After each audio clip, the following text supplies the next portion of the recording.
Bulletin में सबसे पहले आपको खबर दें, supreme court practice and procedure act से मुतालिक 9 दरखास्तों पर समाअत आज होगी। चीफ जस्टिस काजी फाइज ईसा ने ओहदा संभालने के बाद supreme court practice and procedure act को फुल कोर्ट के सामने समाअत के लिए मुकर्रर किया और अदालत उज़्मा की तारीख में पहली बार समाअत को बराह रास्त नशर किया गया। फुल कोर्ट के सामने पहली समाअत का अहवाल बताएंगी नुमाइंदा Geo News Maryam Nawaz. Chief justice Qazi Faez Isa ने ओहदे का हल्फ उठाते ही पहला case supreme court practice and procedure act मुकर्रर किया। समाअत के लिए 15 जजेस पर मुश्तमिल फुल कोर्ट तश्कील दिया गया। अदालत उज़्मा की तारीख में पहली बार फुल कोर्ट इजलास में मंजूरी के बाद समाअत बराह रास्त नशर की गई। 9 दरख्वास्त गुजारों में से 2 के वकला ने दलाइल दिए। अटॉर्नी जनरल मंसूर उस्मान ने कहा कि पार्लियामेंट की supreme court practice and procedure act की कानून साजी से सुप्रीम कोर्ट मजीद शफाफ और आजाद हुई। चीफ जस्टिस काजी फाइज ईसा ने समाअत के बाद जारी हुक्मनामे में करार दिया कि वो तमाम बेंचेस की तश्कील से मुतालिक मामलात में सीनियर जजेस जस्टिस सरदार तारिक और जस्टिस एजाजुल एहसन से मुशावरत करेंगे। अदालत ने फुल कोर्ट के सवालात पर फ्रीकैन को जवाब जमा कराने की मोहलत देते हुए समाअत 3 अक्टूबर तक मुलतवी की। फुल कोर्ट की समाअत की सूरत में मामूल के केसेस की समाअत नहीं होगी। Maryam Nawaz, Geo News, Islamabad. Supreme court practice and procedure act से मुतालिक दरखास्तों की समाअत से कबल फरीकैन ने सुप्रीम कोर्ट में तहरीरी जवाबात जमा करवा दिए हैं। अटॉर्नी जनरल, मुस्लिम लीग नून और मुस्लिम लीग काफ ने एक्ट को बरकरार रखने, जबकि दरखास्त गुजारों और पाकिस्तान तहरीक इंसाफ ने अपने तहरीरी जवाबात में एक्ट को कलअदम करार देने की इस्तदा की है। सुप्रीम कोर्ट में प्रैक्टिस एंड प्रोसीजर एक्ट के खिलाफ केस में अटॉर्नी जनरल, मुस्लिम लीग नून, मुस्लिम लीग काफ, पाकिस्तान तहरीक इंसाफ, दरख्वास्त गुजारों के वकला ख्वाजा तारिक रहीम और इम्तियाज सिद्दीकी ने अपने अपने तहरीरी जवाबात जमा कराए। अटॉर्नी जनरल, मुस्लिम लीग नून और मुस्लिम लीग काफ ने एक्ट को बरकरार रखने की दरख्वास्त की है। अटॉर्नी जनरल ने जजेस के सवालात पर मबनी अपने जवाब में कहा कि 8 रुकनी बेंच की जानिब से कानून को मुअत्तल करना गैर आईनी था। प्रैक्टिस एंड प्रोसीजर कानून से अदलिया की आज़ादी को यकीनी बनाया गया है। कानून से अदालती मामलात में शफाफियत और बेंचेस की तश्कील में बेहतरी आएगी। मफरूजे की बुनियाद पर कानून को कलअदम करार नहीं दिया जा सकता। मुस्लिम लीग नून और काफ ने supreme court practice and procedure act के खिलाफ दरख्वास्तें खारिज करने की इस्तदा की है। पाकिस्तान तहरीक इंसाफ ने अपने जवाब में कहा है कि प्रैक्टिस एंड प्रोसीजर एक्ट अदलिया की आज़ादी के खिलाफ है। सुप्रीम कोर्ट रूल्स 1990 की मौजूदगी में अदालत उज़्मा से मुतालिक पार्लियामेंट कानून साजी नहीं कर सकती। दरख्वास्त गुजारों के वकील ख्वाजा तारिक रहीम और इम्तियाज सिद्दीकी ने दरख्वास्तें मंजूर करके supreme court practice and procedure act कलअदम करार देने की इस्तदा की। मरियम नवाज, जियो न्यूज़, इस्लामाबाद। आगे बढ़े, खबर दें, पाकिस्तान में गुज़श्ता माह महंगाई में 2% इजाफे के बाद मुल्क में महंगाई की शरह 31.44% हो गई है। इदारे शुमारियात के मुताबिक सितंबर 2022 से सितंबर 2023 तक बिजली की कीमत में 163.7% इजाफा हुआ। चीनी 93.4%, आटा 87.5% और चाय 83.6% महंगी हुई है। इदारा शुमारियात की जारी करदा रिपोर्ट के मुताबिक सितंबर के महीने में शहरी इलाकों में महंगाई की शरह में 1.67% इजाफा हुआ। सितंबर में प्याज 39.3 और दाल मसूर 19.8, सब्जियां 11.7, चीनी 10.8, दाल माश 9.46 और लोबिया 7.1% महंगा हुआ। सितंबर में मोटर फ्यूल 11.3 और माया ईंधन 9.2% महंगा हुआ, जबकि ट्रांसपोर्ट चार्जेस 4.2% बढ़े। सितंबर 2022 से सितंबर 2023 तक बिजली चार्जेस 163.7% बढ़े। एक साल में चीनी 93.4%, आटा 87.5% और चाय 83.6% महंगी हुई, जबकि गुड़ 70.5, चावल 69.3 और गंदम 52.6% महंगी हुई। इदारे शुमारियात की रिपोर्ट में लिखा गया कि एक साल में ट्रांसपोर्ट चार्जेस 55.6% बढ़े हैं। स्टेशनरी 42.7% और घरेलू सामान 38.2% महंगा हुआ और मोटर फ्यूल 33.4%, गाड़ियों के आलात 32.9% महंगे हुए हैं।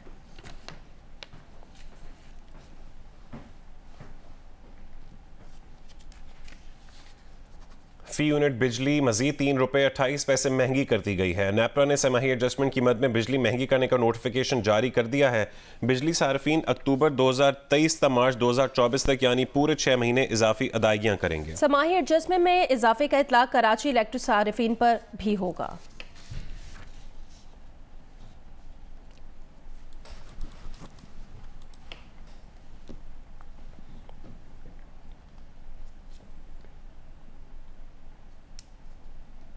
पेट्रोलियम मसनूआत की बुलंद कीमतों का फरोख्त पर असर पड़ने लगा है। ऑयल कंपनीज एडवाइजरी काउंसिल के मुताबिक अगस्त के मुकाबले में सितंबर में पेट्रोलियम मसनूआत की फरोख्त 25% कम हो गई है। सितंबर के दौरान सिर्फ 10 लाख टन पेट्रोलियम मसनूआत फरोख्त हुई हैं। अदाद शुमार के मुताबिक बिजली पैदा करने वाले फर्नेस ऑयल की फरोख्त में 61% कमी हुई।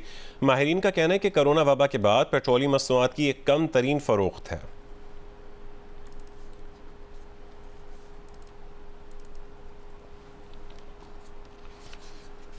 नॉर्मल पासपोर्ट का इजरा 21 रोज़ में होगा। पासपोर्ट के इजरा में एहतियात और जांच पड़ताल का अमल बढ़ा दिया गया है। महकमे पासपोर्ट ने अवाम के लिए नई हिदायत जारी कर दी और कहा है कि अर्जेंट पासपोर्ट का इजरा 5 रोज़ में होगा, जबकि फास्ट ट्रैक पासपोर्ट इजरा 2 दफ्तरी रोज़ में किया जाएगा। पासपोर्ट दफातर सुबह 8 बजे से दोपहर 1 बजे तक, जबकि जुम्मे को दोपहर 12 बजे तक खुलेंगे। शहरियों से ताउन की अपील की गई है।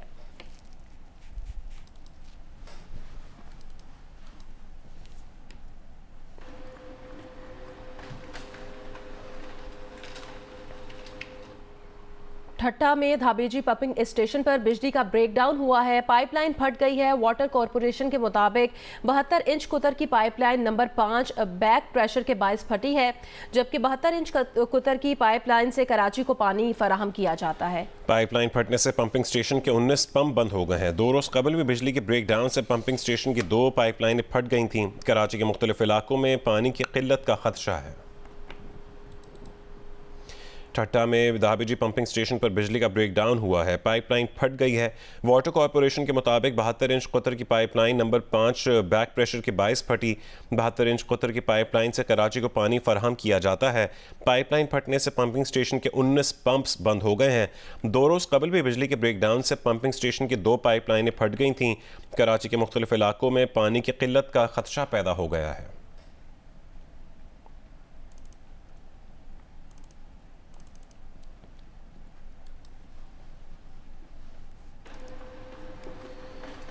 अभी आपको खबर दें, गैर कानूनी हाउसिंग सोसाइटीज़ के खिलाफ रावलपिंडी डेवलपमेंट अथॉरिटी ने ऑपरेशन किया है। चक्री रोड पर गैर कानूनी हाउसिंग सोसाइटीज़ की तामीरात और बंकर्स गिरा दिए गए हैं। तफसील जानेंगे जियो न्यूज़ के नुमाइंदे शबीर डार से। शबीर, बताएगा मजीद क्या अपडेट है? जी हाँ, रावलपिंडी डेवलपमेंट अथॉरिटी ने पुलिस और कानून नाफिज करने वाले दीगर अदारों के हमरा चक्री और चौतरा के इलाकों में गैर कानूनी हाउसिंग सोसाइटीज़ के खिलाफ ऑपरेशन तेज कर दिया है। 3 गैर कानूनी हाउसिंग सोसाइटीज़ की तामीरात, दफातर और मैन गेट्स मिसमार कर दिए गए हैं। कमिश्नर रावलपिंडी लियाकत अली चट्टा, RPO सैयद खुर्रम अली और DG RDA सैफ अनवर जपा ऑपरेशन की बराह रास्त निगरानी कर रहे हैं। कमिश्नर रावलपिंडी का कहना है कि गैर कानूनी हाउसिंग सोसाइटीज़ ज़मीनों पर कब्जे, गारत, फायरिंग और गैर कानूनी हथियार रखने में मुलव्वस पाई गई हैं। 345 मुकदमा दर्ज किए गए हैं, जबकि गैर कानूनी असला रखने के जुर्म में 270 अफराद को गिरफ्तार किया गया है। DG RDA सैफन और जपा के मुताबिक गैर कानूनी हाउसिंग सोसाइटीज के खिलाफ ऑपरेशन अवामी शिकायत पर शुरू किया गया है और गैर कानूनी हाउसिंग सोसाइटीज की जानिब से सोशल मीडिया पर तशहीर रोकने के लिए FIA साइबर क्राइम सेल को भी खत लिखा गया है। जी, बहुत शुक्रिया शबीर डार अपडेट करने के लिए।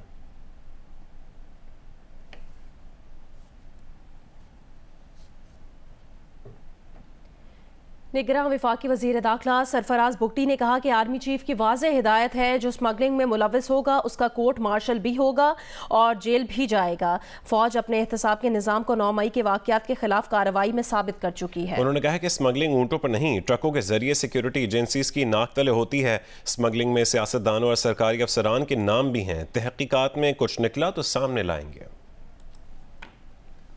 ये स्मगलिंग जितनी भी हुई है ये कोई ऊँटों पे नहीं हुई है। ये स्मगलिंग जो है वो ट्रकों पे हो रही थी और उसमें जो भी लोग थे, क्योंकि पाकिस्तान की फ़ौज के जो आर्मी चीफ़ हैं उन्होंने बड़ा क्लियर कट अपने लोगों को कह दिया है। मैं उस मीटिंग का हिस्सा था जिसमें बड़ी वाज़ेह डायरेक्शन थी कि न सिर्फ कोर्ट मार्शल होंगे बल्कि वो लोग जो इस तरह के प्रैक्टिसेस में इन्वॉल्व होंगे उनको जेल भी भेजा जाएगा। तो उनकी अकाउंटेबिलिटी जो है वो उसका, क्योंकि तरीक़ाकार वो पब्लिक होता नहीं है तो इसलिए हमारे नॉलेज में नहीं आता है, लेकिन फ़ौज की अपनी एक अकाउंटेबिलिटी है और वो अकाउंटेबिलिटी ना सिर्फ हमने यहाँ देखी, हमने 9 मई में भी देख ली है। आपको बताएं कि बुशरा बीबी को चेयरमैन पीटीआई को जेल में खाने के जरिए जहर दिए जाने का खदशा है। बुशरा बीबी की दरखास्त पर इस्लामाबाद हाई कोर्ट के चीफ जस्टिस आमिर फारूक आज समाअत करेंगे। मुस्लिम लीग नून के रहनुमा तलाल चौधरी कहते हैं कि जेल में रखकर किसी को जहर देने का बेवकूफ़ाना अमल कौन करेगा, बहाना बनाकर जमानत लेना चाहते हैं। प्रोग्राम आज शाहजेब खानजादा के साथ में गुफ्तगू कर रहे थे। तहरीक इंसाफ के शुएब शाहीन ने कहा, माजी के इक़दामात हमारे खदशात और मालूमात चेयरमैन पीटीआई की जान को लाहक खतरात बढ़ा रही हैं।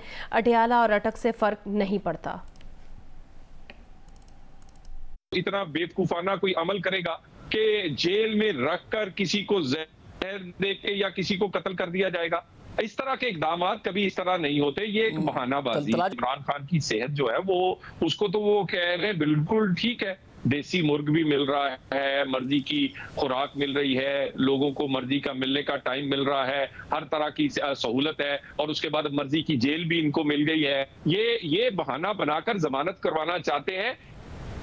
जान को खतरा जेल नहीं होता, जेल से बाहर होता। माजी के किए जाने वाले इक़दामात, दूसरा हमारा खदशा, तीसरा हमारी इंफॉर्मेशन, ये तीनों चीजें अगर कंबाइन करेंगे तो हमारे खतरात मजीद बढ़ जाते हैं। हमें अटक और अडियाला से फ़र्क नहीं है।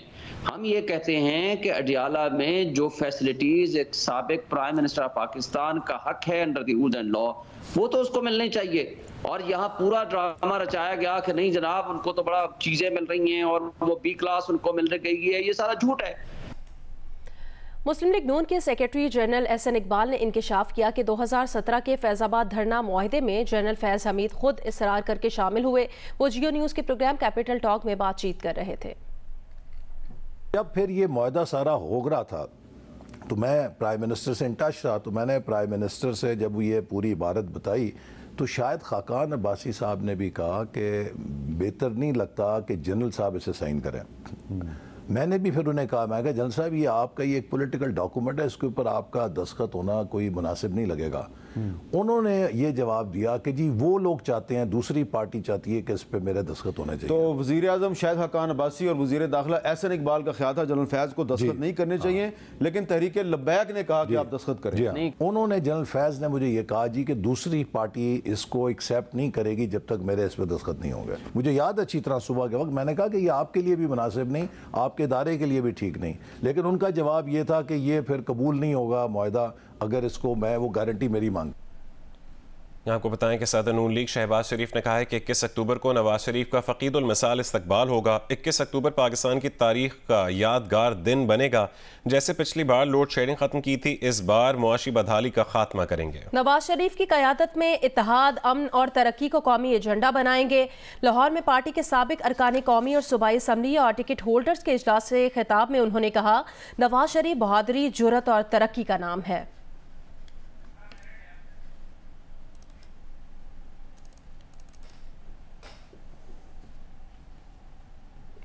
बिलावल भुट्टो ने कहा है कि सिंध में उनके तरक्याती मंसूबों को रोका जा रहा है। बल्दियाती नुमाइंदे चेक करें कि कहाँ स्कीमों पर काम चल रहा है और कहाँ रुका हुआ है। मसाइल हल ना हुए तो अदालत से रुजू करेंगे। वो मीडिया से गुफ्तगू कर रहे थे। पाकिस्तान पीपल्स पार्टी इस मुल्क का वो वाहिद जमात है जो चाहता है कि इलेक्शन हो और इलेक्शन आ जाए। बाकी आपने देखे होंगे कभी कोई सो कॉल्ड लीडर टीवी पे आता है और वो कहता है कि डिलिमिटेशन होने हैं, तो तब तक चले हम मानते हैं डिलिमिटेशन तो अब हो गए, तो अब कोई मसला नहीं होना चाहिए रेट देने में। तो डिलिमिटेशन नहीं तो कभी कोई मौसम की बात करना शुरू कर देते हैं कि फरवरी में जनवरी में जो है वो मौसम बड़ा ठंडा है, हम कैसे इलेक्शन लड़ेंगे। फिर कोई कहता है कि लॉ एंड ऑर्डर का क्या सूरत हाल है। अब इस हालात में इन सबको मेरा ख्याल है पाकिस्तान के अवाम को पहचानना चाहिए कि कौन उनका एहतसाब से भाग रहे हैं और कौन तैयार है। और हम चेन से नहीं बैठेंगे जब तक हम अपने इलेक्शन डेट का नोटिफिकेशन अपना इलेक्शन कमिश्नर साहब से नहीं मिलता। लाहौर में गिरफ्तार गुर्दा फरोश गैंग से मुतालिक मजीद इंकशाफात सामने आए हैं। पुलिस के मुताबिक सोनिया नामी हेल्थ वर्कर गुर्दा फरोश गैंग की मुआवन थी, जबकि इसका प्रॉपर्टी डीलर शौहर गुर्दे बेचने वालों का बंदोबस्त करता था।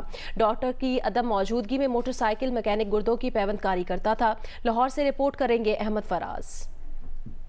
पुलिस के मुताबिक गिरफ्तार गुर्दा फरोश मुलजमान ने इंकशाफ किया कि शौकत नामी माजूर शख्स गुर्दों का ऑपरेशन करवाने वाले डॉक्टर फवाद का फ्रंटमैन है। शौकत ने 65 मुल्की व गैर मुल्की खरीदारों के ऑपरेशन करवाए। इस दौरान लियाकत नामी शख्स भी अपना गुर्दा फरोख्त करके इसी गैंग का कारिंदा बन गया और 15 अफराद के गुर्दे खरीदे। फारूक नामी शख्स भी अपना गुर्दा बेचकर गैंग में शामिल हो गया। डॉक्टर फवाद की अदम मौजूदगी में मोटरसाइकिल मैकेनिक नवीद मरीजों के ऑपरेशन करता रहा। मुलजिम नवीद ने इंकशाफ किया कि उसने गुर्दा पैवनकारी की तरबियत डॉक्टर फवाद से ली है। सोनिया नामी हेल्थ वर्कर गैंग की मुआविन थी, जबकि उसका शौहर वहीद गुर्दे फरोख्त करने वालों का बंदोबस्त करता था। पुलिस का कहना है कि डॉक्टर फवाद समेत तमाम गिरफ्तार मुलजमान से तफ्तीश जारी है।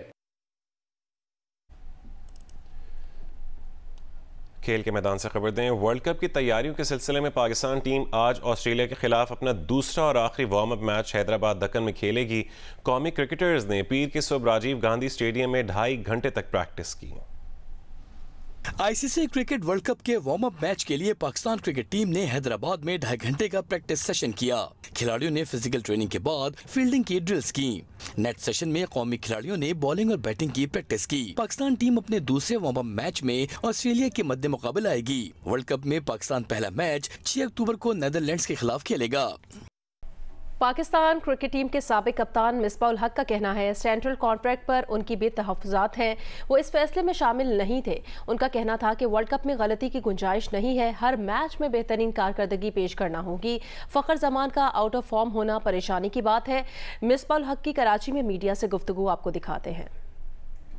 मेरे भी तहफ़्फ़ुज़ात हैं इस चीज़ पे। ये पहले से जो मेरे ख्याल में डिसाइडेड था, शायद प्रीवियसली इन्होंने किया था टीम मैनेजमेंट के साथ मिल के, जिसमें बहुत सारी चीज़ें हमारी समझ में नहीं आ रही हैं और हमारा कोई इनपुट नहीं है। ऑब्वियसली मेरे से अगर आप पूछेंगे तो मैं ज़रूर बताऊंगा उनको कि ये चीज़ें नहीं, कि आपके परमानेंट मेंबर्स हैं, सबसे इम्पॉर्टेंट फॉर्मेट में जो लोग, वो कैसे आपके सेंट्रल कॉन्ट्रैक्ट में नहीं हो सकते। बेसिकली सिलेक्शन कमेटी और टीम मैनेजमेंट की टीम है, तो उन्होंने उनको पूरी सपोर्ट की है चेयरमैन साहब ने इस चीज़ पे। तो मेरे ख्याल में मेरा जवाब भी वही देंगे अगर कुछ 19-20 होगा। पाकिस्तान मुश्किल में है। पाकिस्तान एशिया कप में जब से इंडिया से मैच हारे हैं उसके बाद से ऑफ ट्रैक हो गई ये टीम। तो पाकिस्तान एक गलत टाइम पर बड़ी मुश्किल सिचुएशन में आ गया, क्योंकि फ़खर ये तो सारे बिलीव करते हैं वो ऐसा प्लेयर है कि अच्छी कंडीशंस में अगर वो खेलेगा तो शायद पाकिस्तान के पास चांस होगा 350 प्लस करने का। कराची में खेले गए ओवर 40 ग्लोबल क्रिकेट कप के पहले एडिशन का टाइटल पाकिस्तान ने जीत लिया है। फैसला कुन मार्के में वेस्ट इंडीज़ को 152 रन से शिकस्त दे दी। फाइनल जियो सुपर से बराह रास्त नशर किया गया। नेशनल बैंक क्रिकेट स्टेडियम में पाकिस्तान टीम के कप्तान अब्दुल रज़ाक ने टॉस जीतकर पहले बैटिंग का फैसला किया। पहली विकेट अमजद अली की गिरी, वो 28 रन बना सके।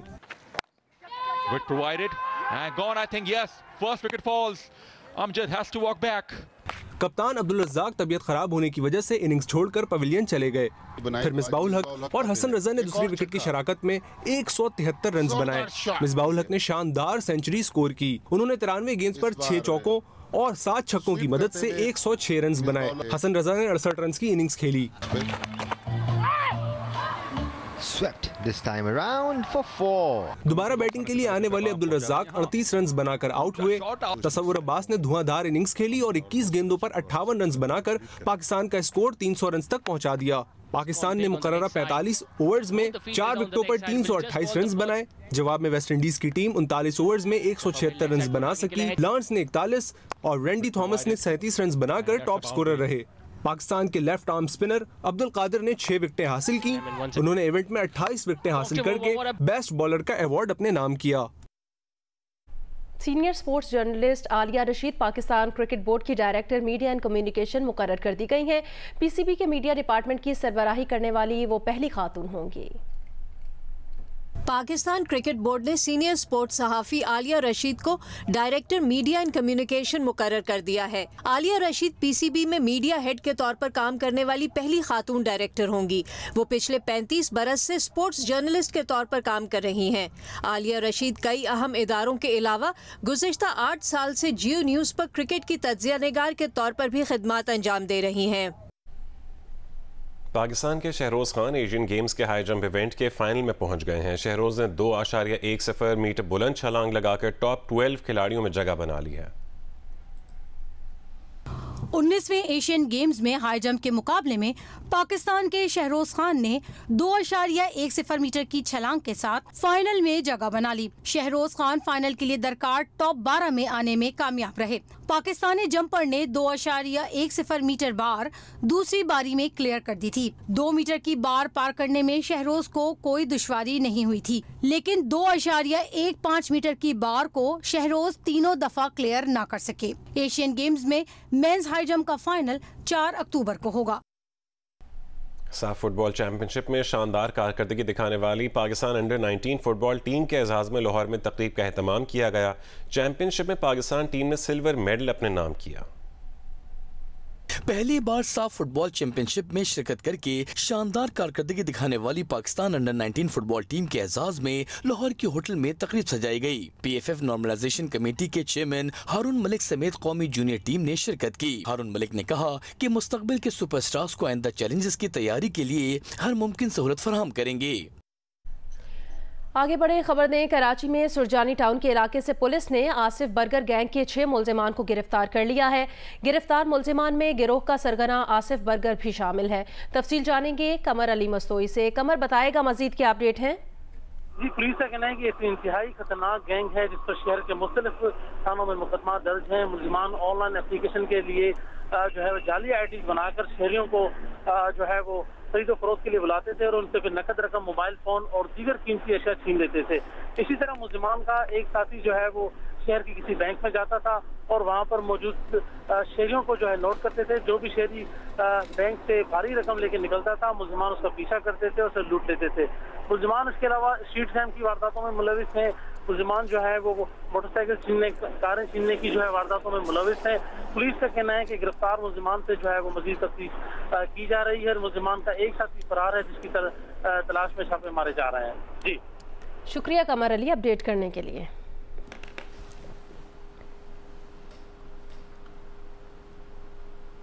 कराची के इलाके मली शराफी गोट में गुटखा फैक्ट्री पकड़ी गई है। 16 अफराद को गिरफ्तार करके 16 मशीनें जब्त कर ली गई हैं। गुटखा फैक्ट्री से छालिया, प्लास्टिक दाना, गुटखे में इस्तेमाल केमिकल्स बरामद किए गए हैं। स्कीम 33 सचल गोट में पुलिस ने भारतीय गुटखे की सप्लाई नाकाम बना दी। मुलजिमान गाड़ी में इंडियन गुटखे के 70 पैकेट्स छोड़कर फरार हो गए।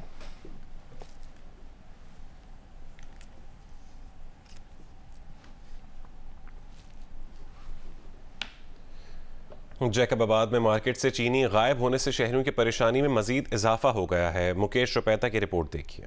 जिला जैकबाबाद में भी शहरियों से मिठास छीन ली गई, चीनी नायाब हो गई। जखीरा अंदोजी और स्मगलिंग के बायस शहर में कई रोज से चीनी की किल्लत पैदा हो गई है। होलसेल दुकानदारों समेत मार्केट में चीनी का बहरान पैदा हो गया है। सरकारी नर्खनामे पर 150 रुपए वाली चीनी मुख्तलिफ दुकानों पर ब्लैक पर फरोख्त होने से शहरियों को चकरा कर रख दिया है। चीनी भी जो सरकारी रेट पे पहले 150 रुपये मिल रही थी, अभी हम जो है 200 पे भी मिलने जो नहीं मिल रही है चीनी। ये कि सौदा सल्फ वगैरह लेने आते हैं तो आजकल जैसे महंगाई हो गई ना, सरकारी रेट रखा है इन्होंने 150 रुपये, तो मार्केट में घूम घूम के थक गए, कहीं पे चीनी मिली नहीं। होलसेल मार्केटों में चीनी ना होने के बायस मजदूरों के रोजगार के लिए भी बड़ा चैलेंज बन गया है। सारा दिन इंतजार करने के बावजूद शाम को खाली हाथ घर जाने पर मजबूर हैं। सर बहुत मुश्किल आता है। ये अपना होलसेल का सेट का दुकान है, इधर हम मजदूरी करते हैं। चीनी न होने की वजह से ऐसे समझो तकरीबन 2-4 हफ्ते हो गए हम बेरोजगार हैं। मजदूरी भी नहीं है और यहाँ पर चीनी आ नहीं रही है, हम बहुत परेशान हैं। दूसरी जानिब डिप्टी कमिश्नर दादुल ज़हरानी से रब्ता किया गया तो डीसी चीनी की किल्लत और ब्लैक मार्केटिंग पे मौक़िफ़ देने से गुरेज़ा हैं। जैकबाबाद के शहरियों ने जिला इंतजामिया से मुतालबा किया है कि मार्केटों में चीनी की इजाफी कीमतें वसूल करने वालों के खिलाफ सख्त इक़दाम उठाए जाएँ और चीनी की वाफर मिकदार को यकीनी बनाया जाए। कैमरामैन शबीर खोसो के साथ मुकेश रुपेता, जियो न्यूज़, जैकबाबाद। सिंध का दूसरा बड़ा शहर टूटी फूटी सड़कों के सबब खंडरात का मंजर पेश कर रहा है। शहर की कोई सड़क ऐसी नहीं जिस पर गड्ढे ना हो। देखते हैं अली नईम की रिपोर्ट। हैदराबाद की सड़कों पर गाड़ी चलाना किसी इम्तिहान से कम नहीं है। शहर की कोई शाहरा ऐसी नहीं जिस पर गड्ढे ना हो। टूट फूट का शिकार इन सड़कों में अहम तरीन शाहरा आटोबान रोड सबसे अहम तरीन शाहरा है, जो गिद्दू चौक से साइड एरिया तक तबाहाली का शिकार है। इसके अलावा हाला नाका चैनल रोड हो, लतीफाबाद 2 नंबर की शाहरा या शहर की दीगर सड़कें, सबका हाल एक जैसा है। बाद सड़कें खत्म होकर कच्चे रास्ते में तब्दील हो चुकी हैं, जिससे गुजरने वाले शहरियों को न सिर्फ ट्रैफिक जाम के मसाइल का सामना है, बल्कि टूटी फूटी सड़कों से गुजरने वाले मोटरसाइकिल सवारों को कमर दर्द और गाड़ियों के मालकान को अपनी गाड़ियों की मेंटेनेंस का इजाफी बोझ सहना पड़ रहा है। हैदराबाद में जो सबसे ज्यादा रेवेन्यू जनरेट करता है जो रोड ऑटोबान पूरा, यहाँ तो आपके सामने सारी कंडीशन। अगर आप थोड़ा अंदर की तरफ जाएं, लतीफ़ाबाद जाएं, हीराबाद जाएं आप, या कासमाबाद की तरफ भी अगर आप जाते हैं तो वहाँ भी आपको यही कंडीशन मिलेगी। लोगों के कमर में दर्द हो रहा है, किसी को मोड़ में तकलीफ हो रही है, गाड़ियों को नुकसान है, गाड़ियों को नुकसान हो रहा है, गाड़ी पंचर हो जाती है, बहुत परेशानी हो रही है। रोड सारा खराब लगा पड़ा है, हुकूमत पैसे खाए जा रही है, रोड कोई बनवा रहा नहीं है, हमारे रक्षे बेचारों के बेड़े गर्क हो गए यार। हैदराबाद में गुज़िश्ता 5 सालों में सड़कों पर करोड़ों रुपए खर्च किए जाने के बावजूद सूरत हाल का बेहतर न होना मुताल्लिका इदारों की कारकर्दगी पर सवालिया निशान है। ऐसे में शहरियों का मुतालबा है कि शहर की सड़कों की तामीर न सही, कम अज कम बहाली को ही यकीनी बना दिया जाए, ताकि अजियतनाक सफर से निजात मिल सके। कैमरामैन अफजल खान के साथ अली नईम, जियो न्यूज़, हैदराबाद। अमेरिका के साबिक सदर डोनाल्ड ट्रंप सिविल फ्रॉड के मुकदमे में पेश हो गए, ताहम जज और अटॉर्नी को नामाकूल कहकर अदालत की तौहीन कर दी। न्यूयॉर्क अटॉर्नी जनरल के मुताबिक ट्रंप ने अपने रियल एस्टेट कारोबार के असासों की मालियत ज़्यादा बताई थी, जिससे करोड़ों डॉलर्स कमाए गए। साबिक सदर डोनाल्ड ट्रंप ने न्यूयॉर्क की अदालत में दाखिल होते ही कहा, ये अब तक की सबसे बड़ी विच हंट का तसलसल है। अटॉर्नी जनरल लैटिटा जेम्स ने कहा कि उनका दफ्तर अपना केस साबित करने के लिए तैयार है। ट्रायल के आगाज से पहले साबिक सदर ट्रंप ने मीडिया से गुफ्तगू करते हुए केस को सियासी इंतकाम करार दे दिया। लंच ब्रेक के दौरान ट्रंप ने केस सुनने वाले जज के बारे में कहा कि वो नामाकूल डेमोक्रेट है जो इस केस को 2024 के सदारती इंतखाबात में मुदाखलत के लिए इस्तेमाल कर रहे हैं। इस जज को बरतरफ करना चाहिए। बैनुल-अक़वामी इदारे ने पाकिस्तान में एक ताकतवर ज़लज़ले की पेश गोई कर दी है। बैनुल-अक़वामी इदारे के मुताबिक बलोचिस्तान में ज़ेर ज़मीन चमन फॉल्ट लाइन में आइंदा 2 रोज़ में ताकतवर ज़लज़ला आने का इम्कान मौजूद है। पाकिस्तान ज़लज़ला पैमा मरकज़ का कहना है कि दावा हक़ाइक़ पर मबनी नहीं है। चमन फॉल्ट लाइन में छोटी बड़ी नौइयत के ज़लज़ले अक्सर आते रहते हैं, लेकिन ज़लज़ले की पेश गोई मौसम की तरह नहीं की जा सकती। रिपोर्ट करेंगे इस्लामाबाद से ज़रमीन ज़हरा।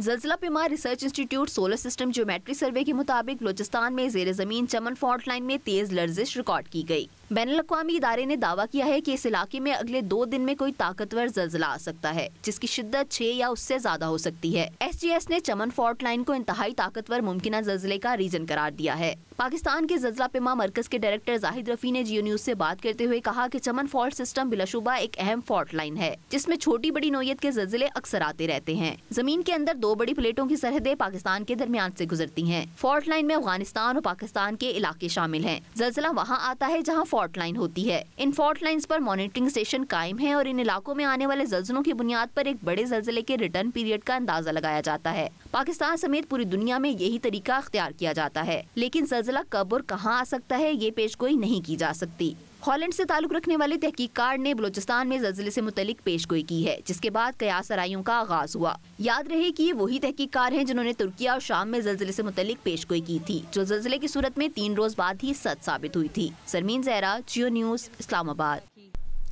इस्लामाबाद में वर्ल्ड हैबिटेट डे के मौके पर होने वाली तकरीब में मईशत और माहौलियात के माहिरीन का कहना है शहरी तरक्की के साथ माहौल का तहफ़्फ़ुज़ ज़रूरी है। तकरीब का अहवाल बताएंगी Naureen Salim. World habitat day मनाने का मकसद अपने माहौल को महफूज और मुमकिना हद तक बेहतर बनाना है। इस्लामाबाद में इस सिलसिले में होने वाली तकरीब में शुरका ने बताया कि माशी तरक्की के साथ शहरी इलाकों में लोगों के लिए एक बेहतर और मेयारी तर्ज ज़िंदगी कैसे फराहम की जा सकती है। वर्ल्ड हैबिटेट डे अक़वाम मुत्तहिदा इसलिए मनाता है कि शहरी इलाकों को जो मुआशरे की मईशत पर असर रखते हैं मजीद बेहतर बनाया जा सके। सबको अगर एक साथ लेके चले तो मेरा ख्याल है कि बहुत जल्द पाकिस्तान जो है ना तरक्की की राह पे और ज़्यादा गामजन हो सकता है। सिटीज़ को कहते हैं कि engine of economic growth and development है, तो अगर इंजन ही सही नहीं होगा तो फिर हमारा मुल्क तरक्की कैसे करेगा। माहिरीन का कहना था कि महफूज, साफ माहौल और बेहतर मयारी जिंदगी रियासत और शहरियों की मुश्तरका जिम्मेदारी है। कैमरामैन रिजवान के साथ नौरीन सलीम, जियो न्यूज़, इस्लामाबाद। जनूबी वज़ीरिस्तान में पैदा होने वाला चिलगोज़ा दुनिया भर में मशहूर है। मकामी लोगों को चिलगोज़े के जंगलात से सालाना 14 अरब रुपए से ज़्यादा की आमदन होती है। रिपोर्ट करेंगे कुमैल अली जैदी। ज़िला जनूबी वज़ीरिस्तान और इससे मुल्हिका फ्रंटियर रीजन्स में 95,647 हेक्टेयर पर चिलगोज़े के जंगलात हैं। मकामी ताजरों का कहना है कि वज़ीरिस्तान का चिलगोज़ा मयार के एतबार से अफगानिस्तान के चिलगोज़े से कई गुना बेहतर है, जबकि ये समाजी और इक्तिसादी तरक्की में अहम किरदार अदा करने के साथ साथ हज़ारों घरों के लिए रोज़गार के मौके भी पैदा कर रहा है। इससे हमारे इलाके को भी फ़ायदा हो रहा है, लोकल डीलर्स को भी फ़ायदा हो रहा है, मुल्क को भी बहुत बड़ा फ़ायदा हो रहा है। वज़ीरिस्तान की चिलगोज़े की क्वालिटी बाकी इलाकों से काफ़ी बेहतर है, इस पे रिसर्च भी हुआ है। अफगानिस्तान से वज़ीरिस्तान का चिलगोज़ा काफ़ी बेहतर है। चिलगोज़े के जंगलात पाकिस्तान के खुश और मुतदल इलाकों में पाए जाते हैं, जहां मौसम सर्द और कम बारिशें होती हैं। इन इलाकों में शवाल, बदर, पीरगर, अंगूर, अड्डा शामिल हैं। DC जनूबी वज़ीरिस्तान का कहना है कि मकामी लोगों को चिलगोज़े के जंगलात से सालाना 14 अरब तक की आमदन होती है। जनूबी वज़ीरिस्तान में प्रोसेसिंग प्लांट के ऑपरेशनल होने से चिलगोज़े की सनत में मज़ीद इजाफा होगा। जनूबी वज़ीरिस्तान में इन जंगलात की वजह से मुकामी लोगों को तकरीबन 14 अरब रुपए के लगभग आमदन मिलती है। प्रोसेसिंग तो तकरीबन सबकी की जा सकती है, अभी प्रोसेसिंग प्लांट भी लगा हुआ है। चिलगोज़े की सनत से मिलने वाला मुनाफा न सिर्फ मकामी लोगों की माशी तरक्की का बायस है, बल्कि मुल्की ज़र मुबादला कमाने का भी अहम जरिया साबित हो रहा है। सैयद कुमैल अली जैदी, जियो न्यूज़। पाकिस्तान थिएटर फेस्टिवल का 24वां दिन अलमिया खेल के नाम रहा। औरत की जहनी उलझने, मर्दों की मुदाखलत, माँ और बेटी के खूबसूरत रिश्ते पर मबनी ड्रामा शब बखैर माँ ने देखने वालों के दिल मोह लिए। आर्ट्स काउंसिल कराची से रिपोर्ट करेंगे वलीद अहमद। 1 साल हो गया है सारा और तुम्हें ये दौरे नहीं पड़े, ये मनहूस दौरे। रिश्ता अज़दवाज से मुंसलिक होने से पहले, शादी के बाद, पिदरशाही माशरे में खवातीन की मुश्किलात, जबरदस्ती के बंधन, कम उम्री में निकाह, हर बात पर मर्द की बासपुरस। थिएटर प्ले शब बखैर माँ में मुआशरे का चेहरा दिखाया गया। अम्मी मुझे से आतिफ की मुदाखलत बिल्कुल भी दरकार नहीं, और मेरी मुदाखलत।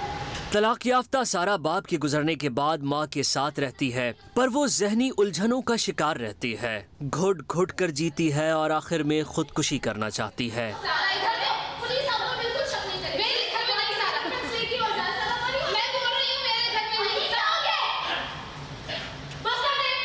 बीमारी के सबब उसका शौहर सलीम सारा को छोड़ जाता है और सारा का बेटा अली अपनी माँ से किनारा करके हॉस्टल शिफ्ट हो जाता है। कहानी के आखिर में सारा अपनी माँ मरियम को शब बखैर कहकर खुदकुशी कर लेती है और मरियम सदमे से मर जाती है। हाँ? ये पीछे रह जाने वाली ये पूरी कोई पागल है। इस दम तोड़ते हुए समाज में कुछ चीज़ें जो ज़िंदा रहकर अपना असर छोड़ सकती हैं, इसमें कोई शक नहीं है कि थिएटर उनमें से एक बहुत बड़ी चीज़ है। मैंने कभी भी थिएटर नहीं देखा था, बट आज देखा है, सो आई रियली बिलीव के यार दिस इज़ द प्ले। मतलब ये है असल एक्ट और ये है असल टैलेंट जो माशाल्लाह हमारे पाकिस्तानी लोगों में है। हमारी पूरी कोशिश थी कि हम टेक्स्ट को समझ जाएं कि राइटर क्या कहना चाह रहा है, मरियम क्या कहना चाहती है, सारा का क्या माइंडसेट है। ट्रैजिक प्लेस में ऑडियंस को बिठाए रखना, that is the challenge. It was a chaos in the beginning, but with time, क्योंकि हमें तकरीबन 2.25 महीने लगे इसको तैयार करने में, but it was a great experience. Theatre play में आज उर्दू ज़बान का खेल एक याद पेश किया जाएगा। कैमरामैन फहद बिन समी के साथ वलीद अहमद, जियो न्यूज़, कराची।